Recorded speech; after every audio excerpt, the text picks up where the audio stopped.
Kannada cinema ರಂಗದಿಂದ ಇನ್ನು ಹೊಸದಾಗಿ ಈ ಜೂನ್ ತಿಂಗಳಿನಲ್ಲಿ ಥಿಯೇಟರ್ಗೆ ರಿಲೀಸ್ ಆಗಲಿರುವ ಚಿತ್ರವಾಗಿದೆ ಶೆಫ್ ಚಿದಂಬರ ಎನ್ನುವ ಸಿನಿಮಾ.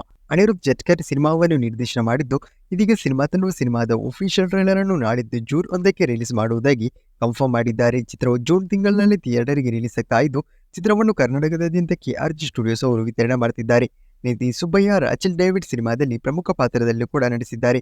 ಇನ್ನು ತಮಿಳಿನಲ್ಲಿ ದೊಡ್ಡ ಮಟ್ಟಿನ ಸದ್ದನ್ನೇ ಮಾಡಿದ್ದ ಮೂಕುತ್ತಿ ಅಮ್ಮನ್ ಎನ್ನುವ ಸಿನಿಮಾಕ್ಕೆ ಇದೀಗ ಸ್ವೀಕಲ್ ಬರಲು ತಯಾರಾಗಿದ್ದು, ಚಿತ್ರದ 2ನೇ ಭಾಗದಲ್ಲಿ ಇದೀಗ ನಾಯಕಿ ನಟಿಯಾಗಿ ತ್ರಿಷಾ ನಟಿಸಲಿದ್ದಾರೆ ಎನ್ನುವ ಮಾಹಿತಿ ಕೇಳಿ ಬಂದಿದೆ. ಕೆಲವೇ ದಿನಗಳಲ್ಲಿ ಈ ಸಿನಿಮಾದ ಅಧಿಕೃತವಾದ ಕನ್ಫರ್ಮೇಷನ್ ಕೂಡ ಬರ್ತಾ ಇದೆ. ಇನ್ನು ಹೊಸದಾದ ಮಿನಿ ಸೀರೀಸ್ ಕಲರ್ಸ್ ಎನ್ನುವ ಮಿನಿ ಸೀರೀಸ್ ಇದೀಗ ರಿಷಬ್ ಶೆಟ್ಟಿ ಫಿಲ್ಮ್ಸ್ ಎನ್ನುವ ಯೂಟ್ಯೂಬ್ ಚಾನೆಲ್ನಲ್ಲಿ ರಿಲೀಸ್ ಆಗಿದೆ. ಈ ಸೀರೀಸ್ನ ಹಲವಾರು ಎಪಿಸೋಡ್ಸ್ಗಳು ಕೂಡ ಇದೀಗ ರಿಷಬ್ ಶೆಟ್ಟಿ ಫಿಲ್ಮ್ಸ್ ಯೂಟ್ಯೂಬ್ ಚಾನೆಲ್ನಲ್ಲಿ ರಿಲೀಸ್ ಕೂಡ ಆಗಿದೆ. ಇನ್ನು ವಸಿಷ್ಠ ಸಿಂಹ ನಾಯಕಟನಾಗಿ ನಟಿಸಿ ಹೊಸದಾಗಿ ಬರ್ತಾ ಇರುವ ರೊಮ್ಯಾಂಟಿಕಲ್ ಡ್ರಾಮಾ ಚಿತ್ರವಾಗಿದೆ ಲವ್ಲಿ ಎನ್ನುವ ಸಿನಿಮಾವು ವಸಿಷ್ಠ ಸಿಂಹ ಅವರ ಇದುವರೆಗೂ ನಾಯಕಟನಾಗಿ ಬಂದಿರುವ ಸಿನಿಮಾಗಳಲ್ಲಿ ಅತ್ಯಂತ ಹೆಚ್ಚು ಬಜೆಟ್ನ ಸಿನಿಮಾವಾಗಿ ಕಾಣಿಸಿಕೊಳ್ಳಲಿದೆ. ಇದೀಗ ಚಿತ್ರದ ಒಫಿಷಿಯಲ್ ಟ್ರೈಲರ್ ಅನ್ನು ಜೂನ್ 2ಕ್ಕೆ ರಿಲೀಸ್ ಮಾಡುವುದಾಗಿ ಅಧಿಕೃತವಾಗಿ ಕನ್ಫರ್ಮ್ ಮಾಡಿದ್ದಾರೆ. ಆದ್ದರಿಂದಲೇ ಚಿತ್ರವು ಈ ಬರುವ ಜೂನ್ ತಿಂಗಳಿನಲ್ಲಿ ಥಿಯೇಟರ್ಗೆ ರಿಲೀಸ್ ಆಗುವುದಂತೂ ಬಹುತೇಕ ಪಕ್ಕಾ ಆಗಿದೆ.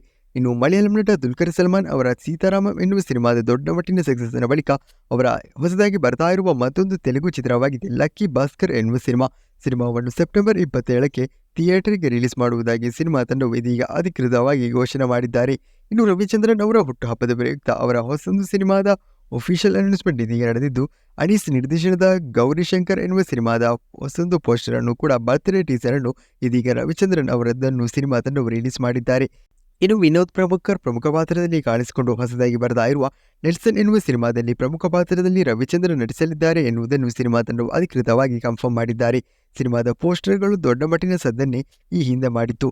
ಇನ್ನು ಹೊಸದಾಗಿ ಧ್ರುವ ಸರ್ಜಾ ಅವರ ಬರ್ತಾ ಇರುವ ಚಿತ್ರವಾಗಿದೆ KD ಎನ್ನುವ ಸಿನಿಮಾದ ಚಿತ್ರೀಕರಣ ಇದೀಗ ದೊಡ್ಡ ಮಟ್ಟಿನಲ್ಲಿ ನಡೀತಾ ಇದ್ದು, ಸಿನಿಮಾವನ್ನು ಪ್ರೇಮ್ ಅವರು ನಿರ್ದೇಶನ ಮಾಡುತ್ತಿದ್ದಾರೆ. ಪಕ್ಕಾ ಪ್ಯಾನ್ ಇಂಡಿಯಾ ಚಿತ್ರವಾಗಿ ಈ ಸಿನಿಮಾವು ಮೇಕಿಂಗ್ ಆಗಿದ್ದು, ಸಂಜೀತ್ ಕೂಡ ಸಿನಿಮಾದಲ್ಲಿ ಪ್ರಮುಖ ಪಾತ್ರದಲ್ಲಿ ಕಾಣಿಸಿಕೊಳ್ತಿದ್ದಾರೆ. ಇದೀಗ ಸಿನಿಮಾದಲ್ಲಿ ಪ್ರಮುಖ ಪಾತ್ರದಲ್ಲಿ ನಟಿಸ್ತಾ ಇರುವ ಶಿಲ್ಪಾ ಶೆಟ್ಟಿ ಅವರ ಎಲ್ಲಾ ಚಿತ್ರೀಕರಣ ಇದೀಗ ಮುಕ್ತಾಯಗೊಂಡಿದೆ ಎನ್ನುವುದನ್ನು ಸಿನಿಮಾ ತಂಡವು ಕನ್ಫರ್ಮ್ ಕೂಡ ಮಾಡಿದ್ದಾರೆ. ಇನ್ನು ಈ ಸಿನಿಮಾ ರಿಲೀಸ್ ಆಗುವುದಕ್ಕಿಂತಲೂ ಮೊದಲು ಧ್ರುವ ಸರ್ಜಾ ಅವರದ್ದು ರಿಲೀಸ್ ಆಗಲಿರುವ ಚಿತ್ರವಾಗಿದೆ ಮಾರ್ಟಿನ್ ಎನ್ನುವ ಸಿನಿಮಾ. ಉದಯ್ ಕೆ ಮೆಹ್ತಾ ನಿರ್ಮಾಣದಲ್ಲಿ AP ಅರ್ಜುನ್ ಅವರು ಈ ಸಿನಿಮಾವನ್ನು ನಿರ್ದೇಶನ ಕೂಡ ಮಾಡುತ್ತಿದ್ದಾರೆ. ಇದು ಕೂಡ ಪಕ್ಕಾ ಪ್ಯಾನ್ ಇಂಡಿಯಾ ಚಿತ್ರವಾಗಿದೆ. ಸಿನಿಮಾ ತಂಡವು ಸಿನಿಮಾದ ಹೊಸದೊಂದು ಪೋಸ್ಟರ್ ಅನ್ನು ಕೂಡ ಇದೀಗ ರಿಲೀಸ್ ಮಾಡಿದ್ದು, ಪೋಸ್ಟರ್ ನಿರೀಕ್ಷೆಯನ್ನು ಹುಟ್ಟು ಹಾಕಿಕೊಳ್ಳುವಲ್ಲಿ ಸಾಧ್ಯವಾಗಿಲ್ಲ.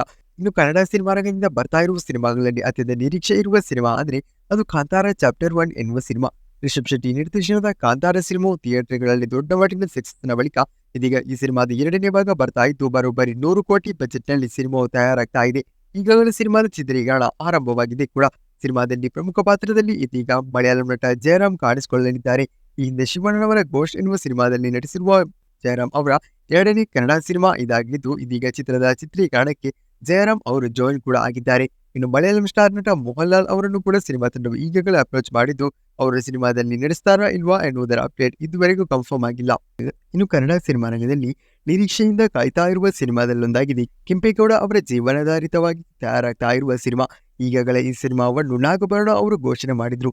ಅದಾದ ಬಳಿಕ ಇತ್ತೀಚೆಗೆ ಕಿರಣ್ ತೋಟಂಬೈಲ್ ಎನ್ನುವರು ನಿರ್ಮಾಣ ಮಾಡುವುದಾಗಿ ಈಗಾಗಲೇ ಒಫಿಷಿಯಲ್ ಆಗಿ ಅನೌನ್ಸ್ಮೆಂಟ್ ಕೂಡ ಆಗಿತ್ತು. ಈ ಸಿನಿಮಾವನ್ನು ಇದೀಗ ಇಂಗ್ಲೆಂಡ್ನಲ್ಲಿ ರಿಜಿಸ್ಟರ್ ಮಾಡಿದ್ದು, ಅದರಿಂದಲೇ ಸಿನಿಮಾದ ಚಿತ್ರೀಕರಣ ಕೆಲವೇ ದಿನಗಳಲ್ಲಿ ಆರಂಭಗೊಳ್ಳಲಿದೆ. ದಿನೇಶ್ ಬಾಬು ಅವರು ಈ ಸಿನಿಮಾವನ್ನು ನಿರ್ದೇಶನ ಮಾಡಲಿದ್ದು, ಈ ಸಿನಿಮಾ ಒಂದು ಹಾಲಿವುಡ್ ಸಿನಿಮಾವಾಗಿ ತೆರೆಗೆ ಬರಲಿದೆ. ಇದೀಗ ಈ ಸಿನಿಮಾದಲ್ಲಿ ನಾಯಕಟನಾಗಿ ನಟಿಸಲು ಉಪೇಂದ್ರ ಅವರನ್ನು ಅಪ್ರೋಚ್ ಮಾಡಿದ್ದೇವೆ ಎನ್ನುವುದನ್ನು ಸಿನಿಮಾ ತಂಡವೇ ಅಧಿಕೃತವಾಗಿ ಕನ್ಫರ್ಮ್ ಮಾಡಿದ್ದಾರೆ. ಅದು ಅಲ್ಲದೆ ಉಪೇಂದ್ರ ಹೊರತುಪಡಿಸಿ ಈ ಸಿನಿಮಾದಲ್ಲಿ ವಸಿಷ್ಠ ಸಿಂಹ, ಶ್ರೀನಗರ ಕಿಟ್ಟಿ, ಆಶಿಕಾ ರಂಗನಾಥ್ ಪ್ರಮುಖ ಪಾತ್ರದಲ್ಲಿ ಕಾಣಿಸಿಕೊಳ್ತಾ ಇರುವುದು ಕನ್ಫರ್ಮ್ ಆಗಿದೆ. ಈ ಪೈಕಿ ಆಶಿಕಾ ರಂಗನಾಥ್ ಸಿನಿಮಾದಲ್ಲಿ ಹೀರೋಯಿನ್ ಆಗಿ ನಟಿಸಿದರೆ, ವಸಿಷ್ಠ ಸಿಂಹ ಅವರು ಈ ಸಿನಿಮಾದಲ್ಲಿ ವಿಲನ್ ಪಾತ್ರಧಾರಿಯಾಗಿ ನಟಿಸಲಿದ್ದಾರೆ. ಉಪೇಂದ್ರ ಅವರು ಈ ಸಿನಿಮಾವನ್ನು ಬಹುತೇಕ ಒಪ್ಪಿಕೊಳ್ಳುವ ಚಾನ್ಸಸ್ ಕೂಡ ಇದ್ದು, ಉಪೇಂದ್ರ ಅವರು ಸದ್ಯ 45 ಎನ್ನುವ ಅರ್ಜುನ್ ಜನ್ಯ ನಿರ್ದೇಶನದ ಸಿನಿಮಾದಲ್ಲಿ ಬ್ಯುಸಿಯಾಗಿದ್ದಾರೆ. ಈ ಸಿನಿಮಾದ ಡೇಟ್ ಎಲ್ಲ ಮ್ಯಾಚ್ ಆದರೆ ಇದೀಗ ಉಪೇಂದ್ರ ಅವರು ಕೆಂಪೇಗೌಡ ಎನ್ನುವ ಸಿನಿಮಾದಲ್ಲಿ ನಾಯಕನಾಗಿ ನಟಿಸಲಿದ್ದಾರೆ. ಎಲ್ಲಾದರೂ ಉಪೇಂದ್ರ ಅವರು ಈ ಸಿನಿಮಾವನ್ನು ರಿಜೆಕ್ಟ್ ಮಾಡಿದರೆ ಕನ್ನಡದ ಮತ್ತೊಂದು ಸ್ಟಾರ್ ನಟ ಸಿನಿಮಾದಲ್ಲಿ ನಾಯಕನಾಗಿ ನಟಿಸಲಿದ್ದಾರೆ ಎನ್ನುವುದನ್ನು ಸ್ವತಃ ನಿರ್ಮಾಪಕರೇ ಕನ್ಫರ್ಮ್ ಮಾಡಿದ್ದಾರೆ. ಸಿನಿಮಾದ ಚಿತ್ರೀಕರಣ ಈ ಬರುವ ಜೂನ್ 27ರಿಂದ ಆರಂಭಗೊಳ್ತಾ ಇದೆ. ಆ ಸಂದರ್ಭದಲ್ಲಿ ಸಿನಿಮಾದಲ್ಲಿ ಹೀರೋಯಾಗಿ ಯಾರು ನಟಿಸಲಿದ್ದಾರೆ ಎನ್ನುವುದನ್ನು ಸಿನಿಮಾ ತಂಡವು ಅಧಿಕೃತವಾಗಿ ಘೋಷಣೆ ಮಾಡುವುದಾಗಿ ಕೂಡ ತಿಳಿಸಿದ್ದಾರೆ. ಅದು ಅಲ್ಲದೆ ಮುಂದಿನ ವರ್ಷದ ಜೂನ್ 27ಕ್ಕೆ ಸಿನಿಮಾವನ್ನು ಥಿಯೇಟರ್ಗೆ ರಿಲೀಸ್ ಮಾಡುವುದಾಗಿ ಇದೀಗ ಸಿನಿಮಾ ತಂಡವೇ ಕನ್ಫರ್ಮ್ ಮಾಡಿದ್ದಾರೆ. ದಿ ಪೇನರ್ ಆಫ್ ಬೆಂಗಳೂರು ಎಂದು ಚಿತ್ರ ಇಂಗ್ಲಿಷ್ ವರ್ಷನ್ನ ಟೈಟಲ್ ಇರಲಿದ್ದು, ಸಿನಿಮಾವು ಪ್ಯಾನ್ ವರ್ಲ್ಡ್ ಮಟ್ಟದಲ್ಲಿ ಥಿಯೇಟರ್ಗೆ ರಿಲೀಸ್ ಮಾಡಲು ಸದ್ಯಕ್ಕೆ ಚಿತ್ರತಂಡವು ಯೋಚನೆ ಮಾಡಿದ್ದಾರೆ ಎನ್ನುವ ಮಾಹಿತಿಯನ್ನು ಕೂಡ ಇದೀಗ ಹಂಚಿಕೊಂಡಿದ್ದಾರೆ.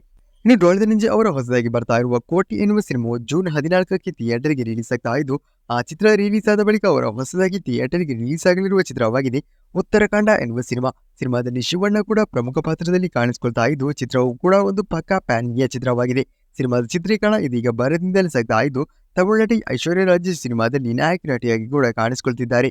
ಇದೀಗ ಈಗಾಗಲೇ ಡೆವಿಲ್ ಹಾಗೆಯೇ ಕೆಡಿ ಎನ್ನುವ ಸಿನಿಮಾವನ್ನು ಡಿಸೆಂಬರ್ ತಿಂಗಳಲ್ಲಿ ಥಿಯೇಟರ್ಗೆ ರಿಲೀಸ್ ಮಾಡುವುದಾಗಿ ಸಿನಿಮಾ ತಂಡವು ಅಧಿಕೃತವಾಗಿ ಘೋಷಣೆ ಮಾಡಿದ್ರು. ಇದೀಗ ಸದ್ಯಕ್ಕೆ ಕೇಳಿ ಬರ್ತಾ ಇರುವ ಹೊಸದೊಂದು ಮಾಹಿತಿಯ ಪ್ರಕಾರ ಈ ಚಿತ್ರವನ್ನು ಕೂಡ ಅಂದರೆ ಉತ್ತರಾಖಂಡ ಎನ್ನುವ ಸಿನಿಮಾವನ್ನು ಕೂಡ ಸಿನಿಮಾ ತಂಡವು ಈ ಬರುವ ಡಿಸೆಂಬರ್ ತಿಂಗಳಿನಲ್ಲಿ ಥಿಯೇಟರ್ ರಿಲೀಸ್ ಮಾಡುವುದಕ್ಕಾಗಿ ಪ್ಲಾನ್ ಅನ್ನು ಮಾಡಿಕೊಳ್ತಿದ್ದಾರೆ. ಆದರೆ ಸಿನಿಮಾವು ಕೆಡಿ ಹಾಗೆ ಡೆವಿಲ್ ಎನ್ನುವ ಸಿನಿಮಾದೊಂದಿಗೆ ಕ್ಲಾಶ್ ಆಗಿ ರಿಲೀಸ್ ಆಗುತ್ತಾ ಎನ್ನುವುದನ್ನು ಕೂಡ ಕಾದು ನೋಡಬೇಕಾಗಿದೆ. ಒಂದಾದ್ರೆ ಡಿಸೆಂಬರ್ ತಿಂಗಳ ಮೊದಲ ವಾರದಲ್ಲಿ ಉತ್ತರಾಖಂಡ ಎನ್ನುವ ಸಿನಿಮಾವು ರಿಲೀಸ್ ಆದರೂ ಕೂಡ ಆಯಿತು. ಸಿನಿಮಾದ ಚಿತ್ರೀಕರಣವನ್ನು ಅವಲಂಬಿಸಿರಲಿದೆ ಉತ್ತರಾಖಂಡ ಎನ್ನುವ ಸಿನಿಮಾದ ರಿಲೀಸ್. ಇನ್ನು ಅಜಯ್ ದೇವಗನ್ ಅವರ ಇದೀಗ ಹೊಸದೊಂದು ಸಿನಿಮಾದ ಅಫಿಷಿಯಲ್ ಅನೌನ್ಸ್ಮೆಂಟ್ ಇದೀಗ ಕೆಲವೇ ದಿನಗಳಲ್ಲಿ ಬರ್ತಾ ಇದ್ದು, ಕನ್ನಡ ನಿರ್ದೇಶಕ ಜಗನ್ ಶಕ್ತಿ ನಿರ್ದೇಶನದಲ್ಲಿ ಈ ಸಿನಿಮಾವು ಬರಲಿದೆ. ಮಿಷನ್ ಮಂಗಲ್ ಎನ್ನುವ ಸಿನಿಮಾವನ್ನು ನಿರ್ದೇಶನ ಮಾಡಿದ ಬಳಿಕ ಜಗನ್ ಶಕ್ತಿ ಅವರ ಮುಂದಿನ ಸಿನಿಮಾವು ಅಜಯ್ ದೇವಗನ್ ಅವರೊಂದಿಗೆ ಈ ಸಿನಿಮಾವಾಗಲಿದೆ. ಕೆಲವೇ ದಿನಗಳಲ್ಲಿ ಚಿತ್ರದ ಅಫಿಷಿಯಲ್ ಅನೌನ್ಸ್ಮೆಂಟ್ ಕೂಡ ಬರ್ತಾ ಇದೆ. ಇನ್ನು ಹೊಸದಾಗಿ ತಮಿಳು ನಟ ವಿಜಯ್ ಸೇತುಪತಿ ಅವರ ಬರ್ತಾ ಇರುವ ಚಿತ್ರವಾಗಿದೆ ಮಹಾರಾಜ ಎನ್ನುವ ಸಿನಿಮಾ. ಅನುರಾಗ್ ಕಾಶ್ಯಪ್ ಸಿನಿಮಾದಲ್ಲಿ ಪ್ರಮುಖ ಪಾತ್ರದಲ್ಲಿ ನಟಿಸಿದ್ದು, ಇದೀಗ ಚಿತ್ರದ ಅಫಿಷಿಯಲ್ ಟ್ರೈಲರ್ ಅನ್ನು ರಿಲೀಸ್ ಮಾಡಿದ್ದಾರೆ. ಈ ಜೂನ್ ತಿಂಗಳಿನಲ್ಲಿ ಈ ಸಿನಿಮಾ ಕೂಡ ಥಿಯೇಟರ್ಗೆ ರಿಲೀಸ್ ಆಗಲಿದೆ. ಇನ್ನು ತೆಲುಗಿನ ಸ್ಟಾರ್ ನಟ ಚಿರಂಜೀವಿ ಪ್ರಮುಖ ಪಾತ್ರದಲ್ಲಿ ನಡೆಸ್ತಾ ಇರುವ ಹೊಸದಾದ ಚಿತ್ರವಾಗಿದೆ ವಿಶ್ವಂಬರ ಎನ್ನುವ ಸಿನಿಮಾ. ಇದೀಗ ಸಿನಿಮಾದಲ್ಲಿ ಪ್ರಮುಖ ಪಾತ್ರದಲ್ಲಿ ಕನ್ನಡತಿ ಆಶಿಕಾ ರಂಗನಾಥ್ ನಟಿಸಲಿದ್ದಾರೆ ಎನ್ನುವುದನ್ನು ಚಿತ್ರತಂಡವು ಅಧಿಕೃತವಾಗಿ ಕನ್ಫರ್ಮ್ ಕೂಡ ಮಾಡಿದ್ದಾರೆ. ಶಾಕಾಹಾರಿ ಎನ್ನುವ ಸಿನಿಮಾವು ಥಿಯೇಟರ್ಗಳಲ್ಲಿ OTTಯಲ್ಲಿ ದೊಡ್ಡ ಮಟ್ಟಿನ ಸದ್ದನ್ನು ಮಾಡಿದ ಬಳಿಕ ರಂಗನ ರಘು ಅವರ ಹೊಸದಾಗಿ ರಿಲೀಸ್ ಆಗಿದ್ದ ಮೂರನೇ ಕೃಷ್ಣಪ್ಪ ಎನ್ನುವ ಸಿನಿಮಾವು ಇದೀಗ ಥಿಯೇಟರ್ಗಳಲ್ಲಿ ದೊಡ್ಡ ಮಟ್ಟಿನ ಸದ್ದನ್ನೇ ಮಾಡ್ತಾ ಇದೆ. ಪಕ್ಕಾ ಕಾಮಿಡಿ ಎಂಟರ್ಟೈನ್ಮೆಂಟ್ ಸಿನಿಮಾಗೆ ಇದೀಗ ಥಿಯೇಟರ್ಗಳಿಂದ full on full positive response ಕೂಡ ಕೇಳಿ ಬರ್ತಾ ಇದೆ. ಇನ್ನು ಹೊಸದಾಗಿ ಪ್ರಭಾಸ್ ಅವರ ಸಲಾರ್ ಎನ್ನುವ ಚಿತ್ರದ ಬಳಿಕ ಥಿಯೇಟರ್ಗೆ ರಿಲೀಸ್ ಆಗಲಿರುವ ಚಿತ್ರವಾಗಿದೆ ಕಲ್ಕಿ ಎನ್ನುವ ಸಿನಿಮಾ. ಸಿನಿಮಾವು ಪ್ಯಾನ್ ವರ್ಲ್ಡ್ ಮಟ್ಟದಲ್ಲಿ ರಿಲೀಸ್ ಆಗ್ತಾ ಇದ್ದು, ಚಿತ್ರವು ಥಿಯೇಟರ್ಗೆ ರಿಲೀಸ್ ಆಗಲು ಇನ್ನೂ 30 ದಿನಗಳು ಕೂಡ ಇಲ್ಲ. ಸಿನಿಮಾದ ದೊಡ್ಡ ಮಟ್ಟಿನ ರಿಲೀಸ್ಗೆ ಸಿನಿಮಾದನ್ನು ಪ್ಲಾನ್ ಅನ್ನು ಮಾಡಿಕೊಂಡಿದ್ದು, ಸಿನಿಮಾದಲ್ಲಿ ದೊಡ್ಡ ತಾರಾಗಣವೇ ಇದೆ. ಇದುವರೆಗೂ ಭಾರತೀಯ ಸಿನಿಮಾ ರಂಗದಿಂದ ಬಂದಿರುವ ಸಿನಿಮಾಗಳಲ್ಲಿ ಅತ್ಯಂತ ಹೆಚ್ಚು ಬಜೆಟ್ನಲ್ಲಿ ತಯಾರಾಗಿರುವ ಸಿನಿಮಾ ಎನ್ನುವ ಖ್ಯಾತಿಯನ್ನು ಕೂಡ ಈ ಚಿತ್ರವು ಪಡೆದುಕೊಂಡಿದ್ದು, ಪ್ರಭಾಸ್, ದೀಪಿಕಾ ಪಡುಕೋಣೆ, ಕಮಲ್ ಹಾಸನ್, ಅಮಿತಾಬ್ ಬಚ್ಚನ್ ಸೇರಿದಂತೆ ದೊಡ್ಡ ತಾರಾಗಣವೇ ಈ ಸಿನಿಮಾಕ್ಕೆ ಇದೆ. ನಾಯಕ ಅಶ್ವಿನ್ ನಿರ್ದೇಶನದಲ್ಲಿ ಈ ಸಿನಿಮಾ ಬಂದಿದ್ದು, ಇದೀಗ ಸಿನಿಮಾದ ರಿಲೀಸ್ ಆಗುವುದಕ್ಕಿಂತಲೂ ಮೊದಲು ಸಿನಿಮಾದ ಆನಿಮೇಟೆಡ್ ಸೀರೀಸ್ ಅನ್ನು ಸಿನಿಮಾ ತಂಡವು ಅಮೆಜಾನ್ ಪ್ರೈಮ್ ವಿಡಿಯೋದಲ್ಲಿ ನಾಳೆ ರಿಲೀಸ್ ಮಾಡ್ತಿದ್ದಾರೆ. ತೆಲುಗು ಹಾಗೆಯೇ ಹಿಂದಿ ವರ್ಷನ್ನಲ್ಲಿ ಮಾತ್ರವೇ ಸಿನಿಮಾದ ಆನಿಮೇಟೆಡ್ ಸೀರೀಸ್ ನಾಳೆ ಲಭ್ಯವಾಗಲಿದೆ ಎನ್ನುವ ಮಾಹಿತಿಯನ್ನು ಕೂಡ ಕನ್ಫರ್ಮ್ ಮಾಡಿದ್ದಾರೆ.